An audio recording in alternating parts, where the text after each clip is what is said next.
இறைமொட்டுக்களில் எனது சிந்தனை துளிகள்.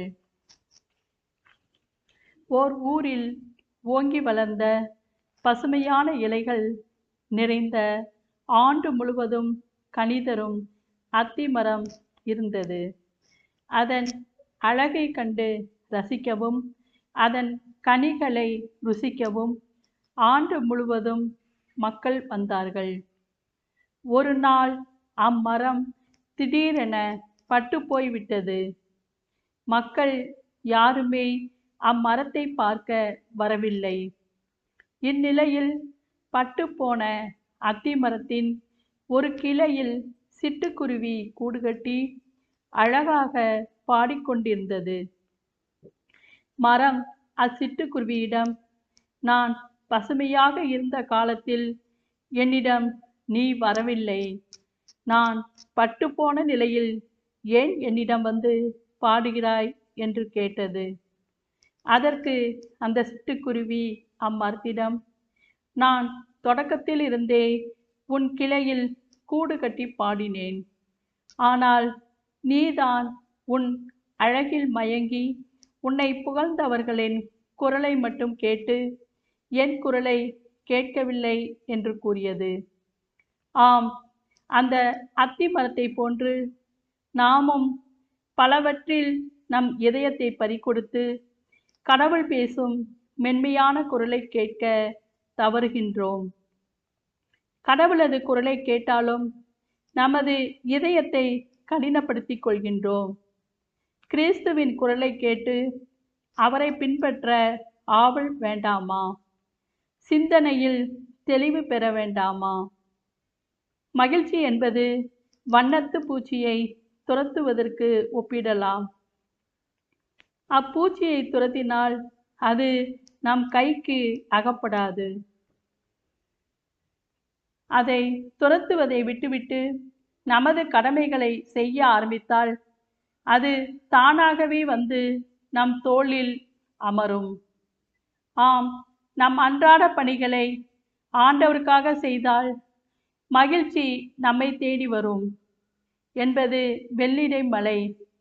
அப்போது ஆண்டவர் உனக்கு முன் செல்வார். அவர் உன்னோடு இருப்பார். அவர் உன்னை விட்டு விலகவே மாட்டார். ஒருபோதும் உன்னை கைவிடவே மாட்டார். இது நிச்சயம். உதாரணமாக, கார் ஓட்டுநர் ஒருவர் காரில் அமர்ந்திருந்த தன் முதலாளியிடம், ஐயா, காரில் ஒரு துளி பெட்ரோல் கூட இல்லை.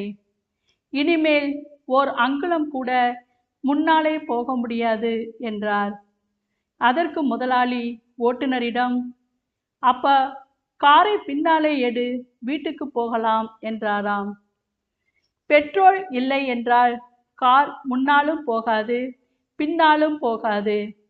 அவ்வாறே வாழ்க்கை என்னும் காரில் இறைவன் என்னும் பெட்ரோல் இல்லை என்றால் வாழ்க்கை பயணம் முன்னாலும் போகாது, பின்னாலும் போகாது.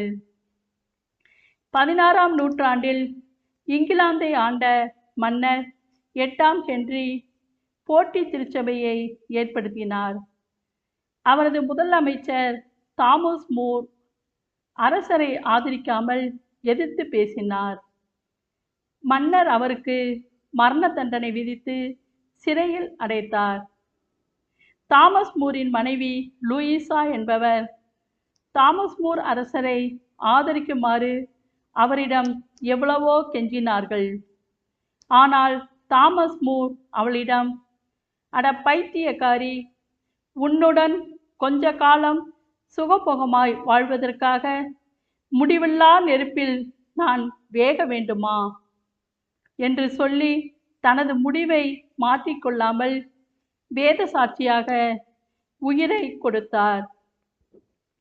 இன்று அவர் புனிதர், பொது நிலையினரின் பாதுகாவலர்.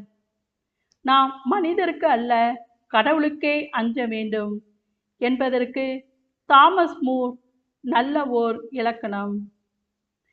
எலியாவின் காலத்தில் நாடெங்கும் பஞ்சம் ஏற்பட்ட போது சாரிபாத்தில் வாழ்ந்த ஏழை கைம்பெண் தனக்காகவும் தனது பிள்ளைகளுக்காகவும் அப்பம் சுட வைத்திருந்த மாவையும் எண்ணெயும் கொண்டு தங்களை பற்றி ஒரு துளி கூட எண்ணாமல் அப்பம் சுட்டு அதை எலியாவுக்கு கொடுக்கின்றார்.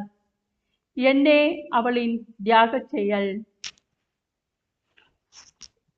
அதன் விளைவு பஞ்சம் முடியும் வரை அவருடைய பானையில் இருந்த மாவும் களையத்தில் இருந்த எண்ணெயும் சிறிதும் குறையாமல் அப்படியே அவர்களின் கடைசி காலம் வரை இருந்தது.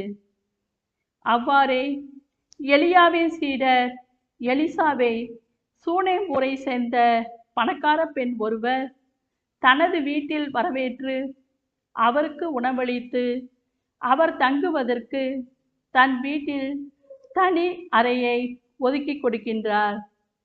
அதற்கு கைமாறாக மகப்பேறின்றி இறந்த அவருக்கு மகப்பேறு கிடைக்கின்றது. என்னே அற்புதமான பரிசு! குழந்தை ஒன்று தன் கையில் ஒரு கத்தியை கெட்டியாக பிடித்து கொண்டு அதை கொடுக்க மறுத்தது. பளபளக்கும் ஒரு நெக்லஸை காட்டிய போது கத்தியை கீழே போட்டுவிட்டு நெக்லஸை பிடித்து கொண்டது.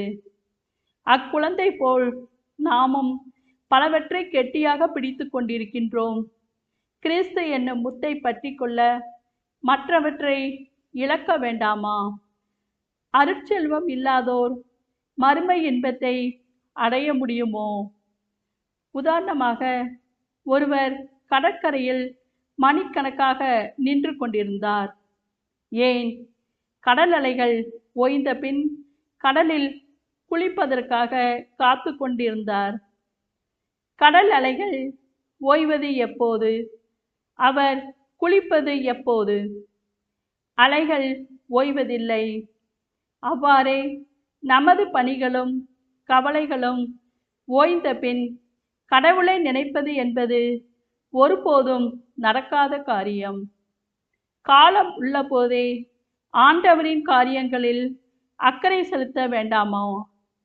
கிறிஸ்து நம் உள்ள கதவை தட்டும் போது கதவை திறப்போமா அல்லது தட்டி கழிப்போமா? உதாரணமாக, பொம்மைகளுடன் விளையாடி கொண்டிருக்கும் ஒரு குழந்தை அம்மாவை கண்டவுடன் பொம்மைகளை தூக்கி எறிந்துவிட்டு அம்மாவை தட்டி தழுவுகின்றது. இவ்வுலகில் நாமும் அக்குழந்தையைப் போல் பல்வேறு காரியங்களில் ஈடுபடுவதால் கடவுளின் மேல் நமக்கு அவ்வளவு ஈர்ப்பு இல்லை.